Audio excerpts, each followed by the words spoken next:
Buenos días, tardes o noches, colegas y amantes de la lengua y la literatura española. Iniciamos hoy una entrevista más dentro del canal audiovisual español para todos los públicos, medio de difusión y divulgación lingüística y literaria del Centro Internacional del Español y la Cátedra de Altos Estudios del Español de la Universidad de Salamanca. Nuestra invitada de hoy es la catedrática de Lengua Española de la Universidad de Barcelona, la profesora Estrella Montolío Durán. Buenos días, Estrella, ¿qué tal estás? Hola, buenos días. Muy contenta de estar aquí hablando contigo. Muy bien, Estrella. Bueno, la profesora Montolío tiene un currículum vitae extenso, impresionante. En el mundo de la lingüística y la comunicación, a Estrella se la reconoce en muchas facetas. Es cita obligada, por ejemplo, en el estudio de los marcadores discursivos. Tiene en Ariel un libro titulado Conectores de la lengua escrita, que es bien reconocido y conocido por todos los colegas del mundo de la lingüística. Es también cita obligada en el estudio de la sintaxis de las construcciones condicionales. Tiene un capítulo en la gramática descriptiva del español de Bosque y de Monte, ahí es nada. Es también cita obligada en el estudio de la escritura académica y profesional. Ese manual publicado en Ariel de reconocido éxito también es de sobra conocido. Es cita obligada en el estudio del lenguaje jurídico y dentro de él de la modernización de este lenguaje y el intento de que sea un lenguaje claro, de eso hablaremos después.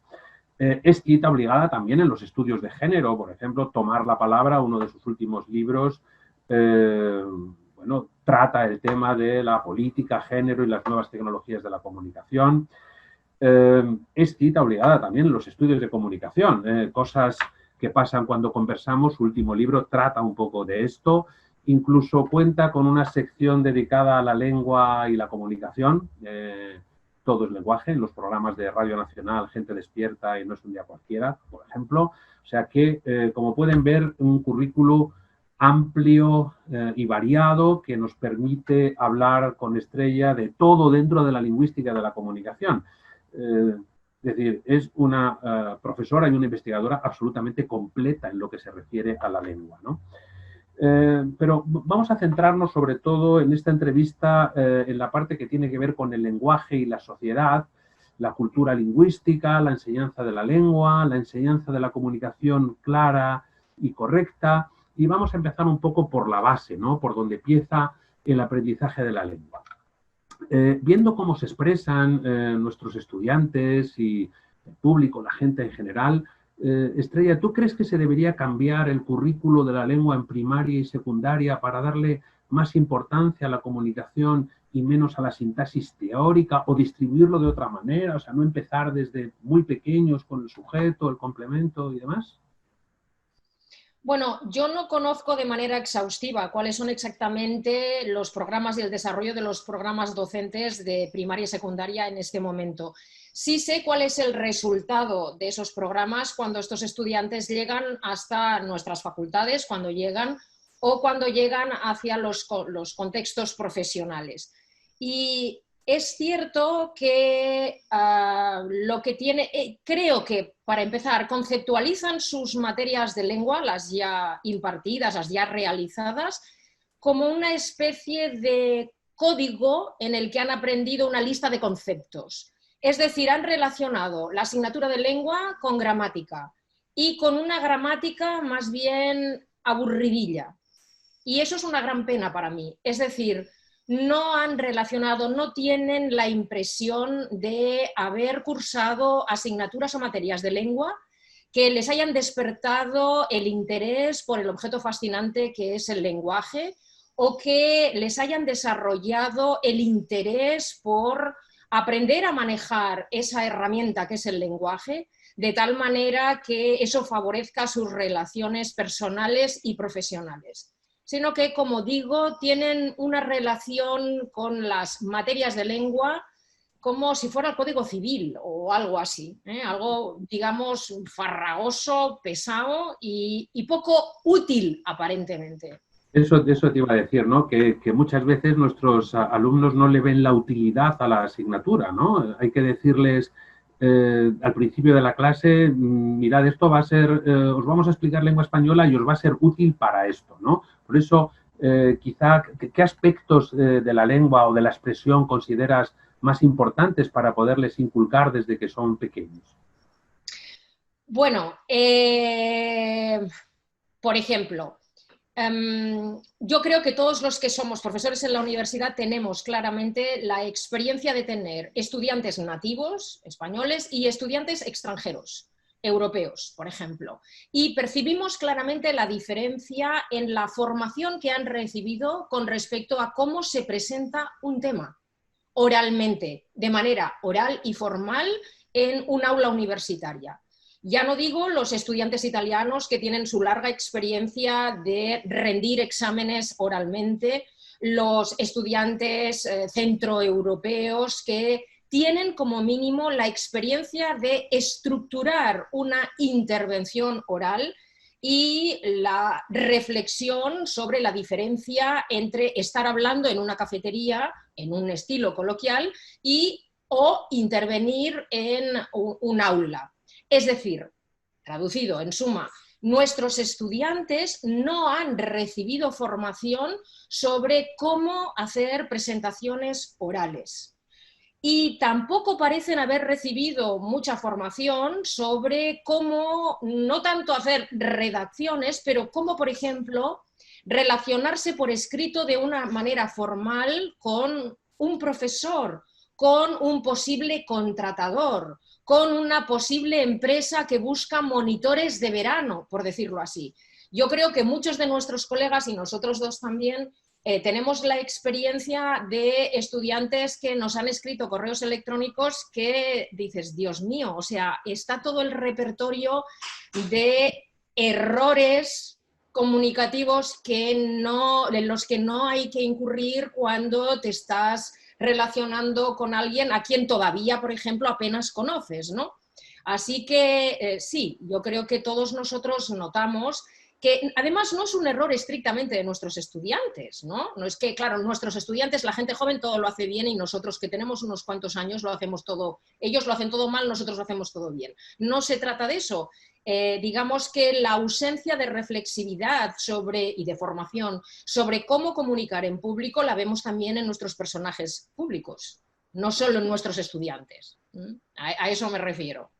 Y desde esta perspectiva, ¿tú piensas que los lingüistas deberíamos tener más peso en algunas disciplinas académicas no filológicas? Quiero decir, en algunos grados bueno, en la mayoría de ellos tienen que hacer presentaciones públicas o tienen que hablar en público o tienen que escribir para el público. Me estoy refiriendo, por ejemplo, en el caso concreto del lenguaje jurídico que tú has trabajado bien.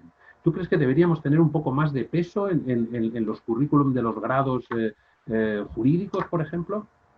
Sí, o sea, la formación en lenguaje y en comunicación, por supuesto, debería estar presente en todos los grados, en muchísimos de los grados, y ahora voy a ir. En los grados que tienen que ver con derecho, en principio está. Existe una asignatura que hasta donde yo sé creo que es obligatoria en todos los grados de derecho y grados relacionados con ellos, que tiene que ver con habilidades comunicativas y que cada universidad ha aterrizado en programas propios, pero que en principio tienen que ver con lenguaje. Algunas las han traducido en pues terminología específica del derecho y otras lo hacen en relación con cómo se hace una presentación con PowerPoint, pero esa asignatura está. ¿Qué presencia tenemos los lingüistas en ella? Ya no lo sé. Ya no sé si la imparten lingüistas o profesores de derecho que han quedado sin docencia. Estoy pensando en profesores de derecho canónico o de derecho romano. Es decir, que la asignatura existe, eso es seguro.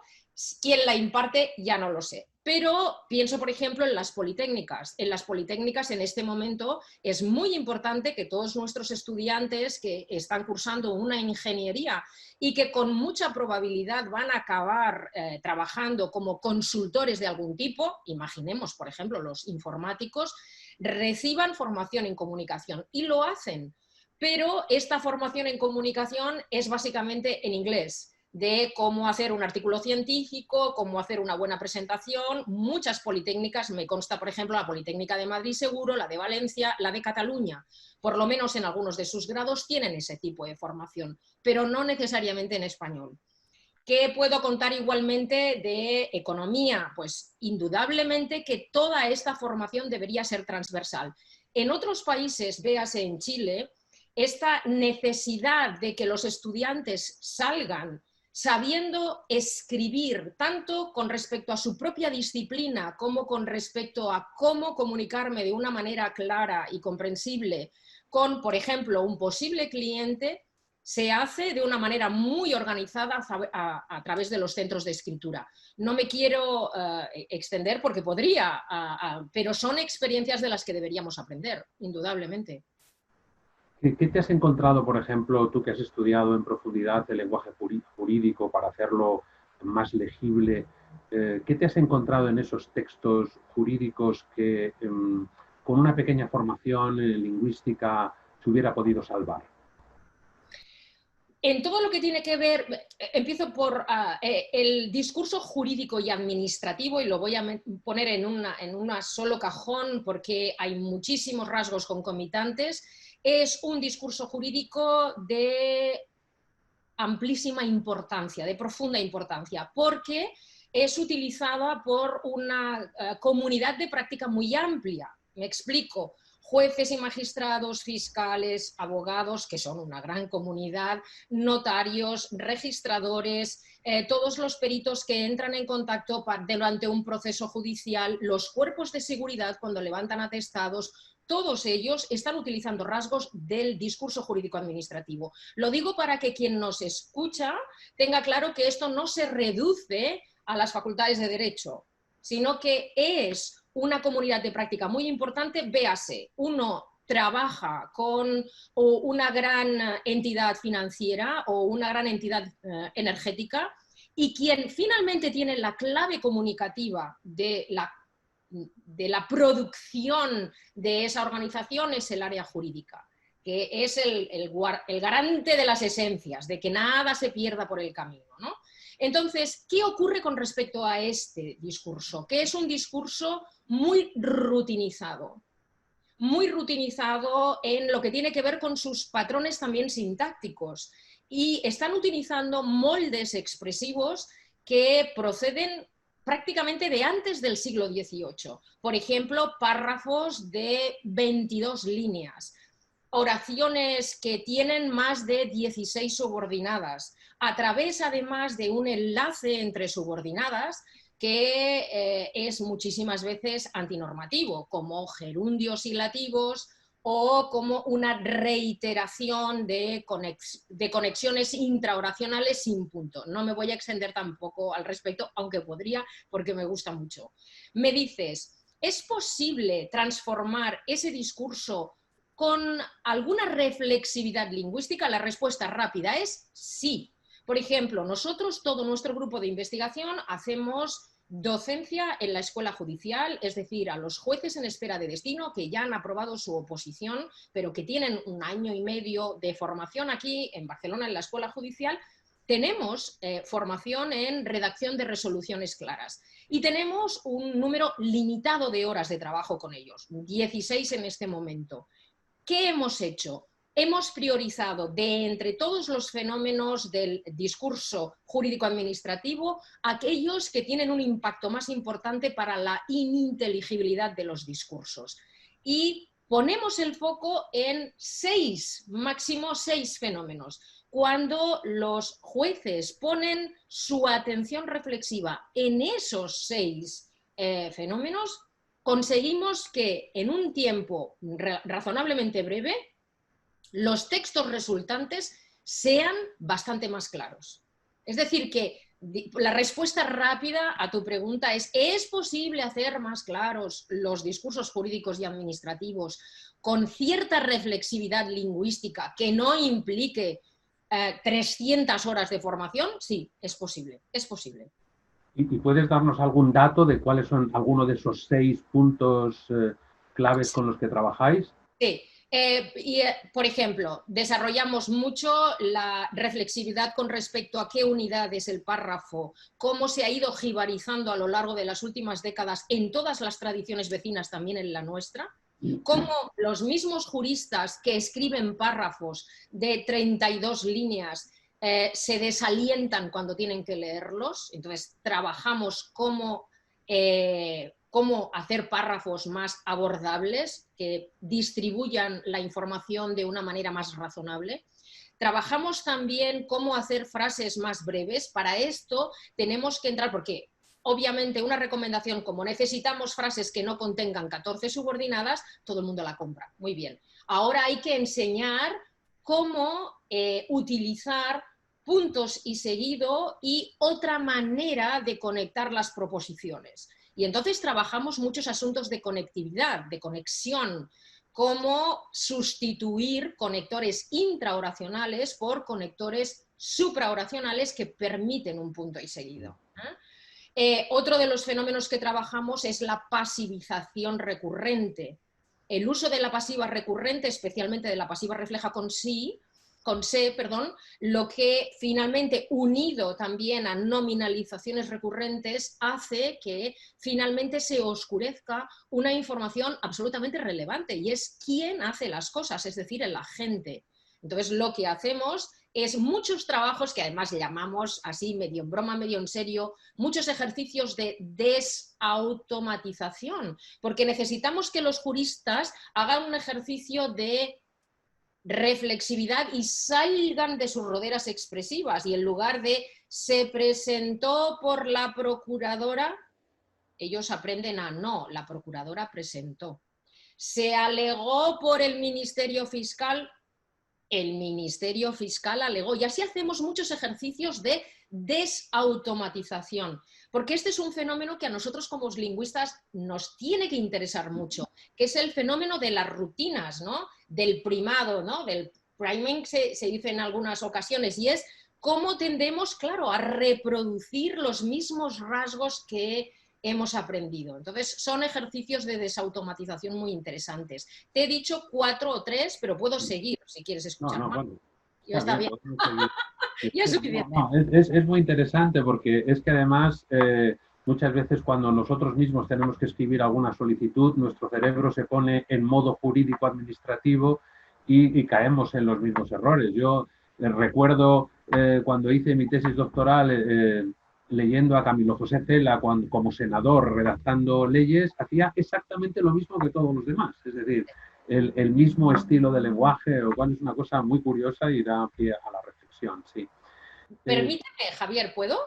¿Sí? Es que esta observación que acabas de hacer tú es muy interesante, porque fíjate que lo que acabas de decir de algún modo es que nosotros escribimos, bueno, los economistas como economistas, los informáticos como informáticos, el personal sanitario como personal sanitario, pero según qué tipo de género tengamos que elaborar, por ejemplo, una normativa interna en un ambulatorio de cómo vamos a extender las recetas a partir de ahora, y le pedimos a alguien de ahí, oye, tú que sabes cómo funciona esto, por favor, ¿puedes hacer la normativa interna? ¿Qué ocurre? ¿Qué hace esa persona, ese profesional sanitario? Se pone inmediatamente el gorrito de jurídico-administrativo y es capaz de aprender de decir algo o escribir algo como por la presente, considerando que los pacientes, y esto me ha pasado en múltiples ocasiones donde, por ejemplo, informáticos, ingenieros en telecomunicaciones me han dicho, ayúdanos, por favor, a hacer que esta normativa sea de cumplimiento obligado para toda la organización, 28.000 empleados, no es ninguna broma. Y cuando me enseñan la normativa les digo, pero ¿por qué empezáis diciendo por la presente? Con todo ello, lo que quiero decir es que es un modelo que irradia. Y por lo tanto, regenerar de algún modo el modelo jurídico-administrativo es regenerar mucho discurso público, mucho. Por eso es tan sumamente importante. Ya está. Perdón. No, en definitiva lo que buscamos es una comunicación eficaz, ¿no? Eso es. En fin, peleamos un poco por eso, ¿no?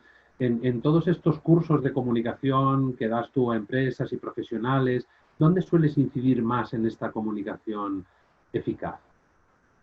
para que la comunicación sea clara, directa, en todo lo que nos has comentado de lenguaje jurídico o hay administrativo o hay algún elemento más que tú creas que es de interés?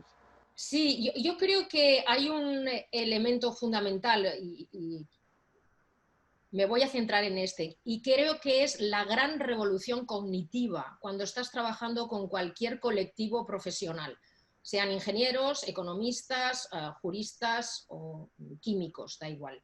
Y es, ¿qué estás escribiendo y a quién te diriges? Porque el hecho de hacer pensar al destinatario de la pieza comunicativa, porque a veces es oral, sea escrita o sea oral, es quién tiene que leerte, quién tiene que escucharte, y a partir de aquí vamos a organizar todo el discurso, es cuánto sabe de eso que le estás contando, cómo se lo vas a contar, cómo lo va a leer en una pantalla jibarizada, y ese ejercicio es el gran ejercicio, el salir del ombligo. Salir del ombligo, Javier. Salir del yo lo hago como lo he hecho siempre. Yo lo hago como se hace desde que yo estoy en esta empresa. Yo lo hago como me dijeron que lo hiciera. Yo lo hago como siempre lo hemos hecho aquí. No, no, no, no. Salir de ese molde, de ese ombligo, y colocarse no en la comodidad de quien emite, sino en quién es el destinatario. Y ese es el gran cambio. A partir de ahí podemos introducir todo lo demás. ¿Qué género estás elaborando? ¿Cuáles son los mecanismos lingüísticos y también visuales, multimodales, que te van a ayudar a elaborar un mensaje más eficaz? Pero el gran cambio es pensar en el destinatario. Claro, es muy curioso, ¿no? Esto, porque yo en mis clases también defiendo esto, claro, pero defiendo la estructura de la retórica. Y tú sabes perfectamente cómo la retórica, lo primero, la primera parte, el primer paso es la inventio. Y en la inventio, lo primero que tienes que plantear es a quién escribes, para quién escribes, y dependiendo de cómo, o para quién hablas, y dependiendo de quién sea el destinatario, efectivamente, adaptar todo lo adaptado. Vamos a tocar otro tema ahora, ya que ya vamos terminando y tenemos poco tiempo, y no me gustaría terminar la entrevista sin que habláramos un poco de otra de las cuestiones controvertidas que afectan al lenguaje en el mundo de la comunicación y que tiene que ver con la lengua y el género, ¿no? Este tema tan controvertido. Bueno, tú como especialista en esto también, ¿qué consejos podrías dar para emplear un lenguaje inclusivo que no atente contra el buen uso de la lengua? Que este suele ser el gran problema, es decir, que no esté cargado de repeticiones y desdobles. Es decir, ¿es posible conjugar el lenguaje inclusivo y el estilo correcto? ¿Cómo lo ves? Bueno, esta es una patata caliente para empezar. Es una cuestión lingüística que además suscita mucha exacerbación, ¿no? Es decir, que tenemos una lengua románica que, como sabemos muy bien, dentro de un sintagma marca el género reiteradamente, y por lo tanto es cierto que los desdoblamientos sistemáticos son la muerte para la persona que ha de leer. Y además, en algunos casos, traen también algunas inseguridades jurídicas, es decir, en los documentos administrativos el desdoblamiento sistemático no es siempre tan fácil. Eso ha de convertirse en la idea de que el masculino lo cubre todo, es también el genérico. Yo creo que aquí tenemos que hacer todos un ejercicio de finezza, ¿no? Por ejemplo, si decidimos en virtud de que, o con la finalidad de que el texto sea más breve y sea más claro, que vamos a utilizar masculinos cuando no haya colectivos de tipo el profesorado, etcétera, vamos a utilizar masculinos con valor genérico, creo que entonces es sumamente importante que las imágenes reflejen entonces la existencia de las mujeres, que los ejemplos elegidos, las fotos, es decir, todo aquello que no es estrictamente verbal, permita la inserción de mujeres. Es decir, que la existencia de lo femenino no quede borrada, ¿no? No obstante, con todo lo que tiene que ver con el lenguaje inclusivo, yo creo que corremos un peligro, y es el de banalizar. El de creer que si decimos al inicio de una charla, como parecen creer muchos de nuestros directivos, bienvenidos a todas y a todos, yo ya he cumplido, soy la persona más inclusiva del mundo, y a partir de ese momento puedo hacer incluso un chiste totalmente machista, del tipo, pues estoy encantado de estar aquí, cuando yo era joven las economistas no tenían tan buen aspecto como el de ahora. Y entonces decir, Dios mío, lo de todas y todos ha quedado claro que era un barniz absolutamente banal, porque tú en el fondo no has interiorizado la igualdad entre hombres y mujeres. Desde el punto de vista de la comunicación, a mí me parece que es tanto o más importante observar cómo el uso de determinados mecanismos lingüísticos no es idéntico entre hombres y mujeres. Y eso tiene una incidencia importantísima en el desarrollo profesional de las mujeres en las organizaciones. Pongo por caso. Tenemos experiencia empírica en muchísimos países ya y en el seno de organizaciones muy diversas que muestran cómo las mujeres utilizamos los procedimientos de indirección con mayor frecuencia que los hombres, que los varones. Y las razones no tienen que ver con disposiciones cerebrales ni nada de ese estilo, tienen que ver con el hecho de que las mujeres todavía hoy hemos sido socializadas de manera diferente. Una mujer que proclama sus logros es una tía vanidosa y arrogante. Y por lo tanto observamos cómo las mujeres ocultan con mucha frecuencia sus logros en generalizaciones, en primeras personas del plural, hemos conseguido, y me puedes decir, bueno, es que es malo que las mujeres en general tiendan a una modestia, incluyéndose en el seno, desdibujando la responsabilidad de su agencia en el logro en una primera persona del plural. La respuesta es no, pero siempre que todos juguemos con las mismas reglas. No, si unos, no porque sean unos arrogantes, no estoy diciendo es que los varones son todos unos chulos, no, es porque que un hombre crea honestamente que algo lo ha hecho bien y lo diga, no es mal visto por el entorno. Cuando lo dice una mujer, y tenemos pruebas fehacientes de ello, la respuesta y la reacción es muy otra. Así que creo que deberíamos también trabajar no solo en los desdoblamientos o no desdoblamientos, en el lenguaje inclusivo, sino en lo que tiene que ver con la comunicación inclusiva, porque aquí tenemos un campo interesantísimo. Estrella, ya vamos acabando. Tú haces un trabajo divulgativo también importante, como hemos visto en Radio Nacional, con todo el lenguaje, también con Archiletras, que estás dentro del equipo que trabaja en Archiletras, con estos últimos libros que estás publicando. ¿Qué tienes pendiente? ¿Sobre qué te gustaría escribir y todavía no lo has hecho? Bueno, el lenguaje es, vaya, ahora me estás destapando, pero el lenguaje es una propiedad humana, tan inherentemente humana y tan fascinante, que tiene un impacto tan profundo sobre nuestra actividad cotidiana, sobre nuestra felicidad. Yo cada vez que sabemos más, tú sabes de qué te hablo, cada vez que sabemos más del lenguaje, percibimos cómo muchos de los problemas, malos entendidos, sensación de infelicidad de las personas que nos rodean o que conocemos, procede de un mal uso del lenguaje, sea de ellos o sea de su entorno. Por lo tanto, el lenguaje tiene tanto poder sobre nosotros que a mí me causa mucha pena que el conocimiento que nosotros tenemos sobre él no pueda llegar de una manera más masiva a todos nuestros conciudadanos.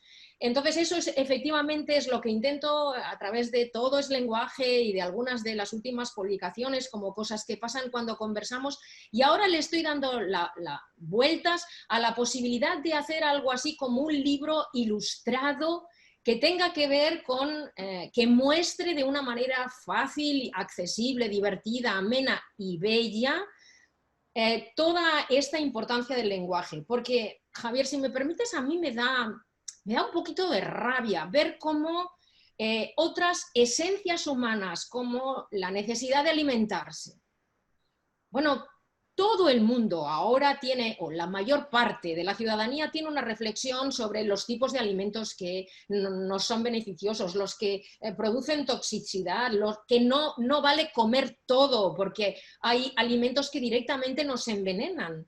¿Qué decir del bipedismo? Yo creo que ahora todo el mundo sabe que no podemos ser sedentarios, no podemos estar sentados tantas horas al día, necesitamos movernos, necesitamos estar en posiciones que no sean tóxicas para nosotros. ¿Qué sabemos? ¿Qué saben nuestros conciudadanos del lenguaje? Muy poco.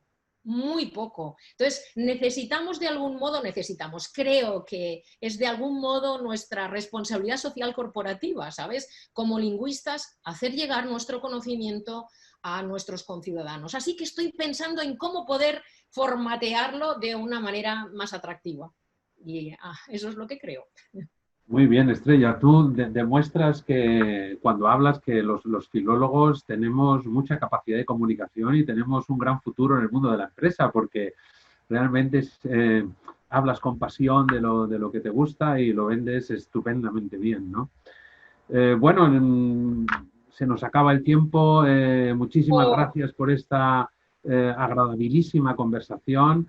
Nos quedaríamos mucho más. Yo, desde luego, seguiría preguntándote cosas que tengo para preguntarte, pero en fin, ya sabes cómo son las cosas de los medios de comunicación y de este tipo de formatos que tenemos un tiempo limitado.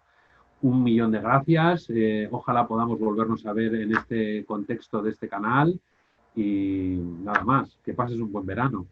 bueno, pues muchísimas gracias a ti. A mí también me quedan muchas cosas pendientes de conversar contigo porque tú de persuasión sabes mucho y ese es un temazo que me interesa muchísimo también y que creo que también hay que divulgar masivamente. Muchísimas gracias al Centro Internacional de Español de la Universidad de Salamanca por contar conmigo y bueno, cuando queráis, encantada de colaborar con vosotros en lo que me planteéis. Muy buen verano también para ti. Igualmente. Hasta pronto a todos. Hasta Adiós. pronto. Adiós. Chao.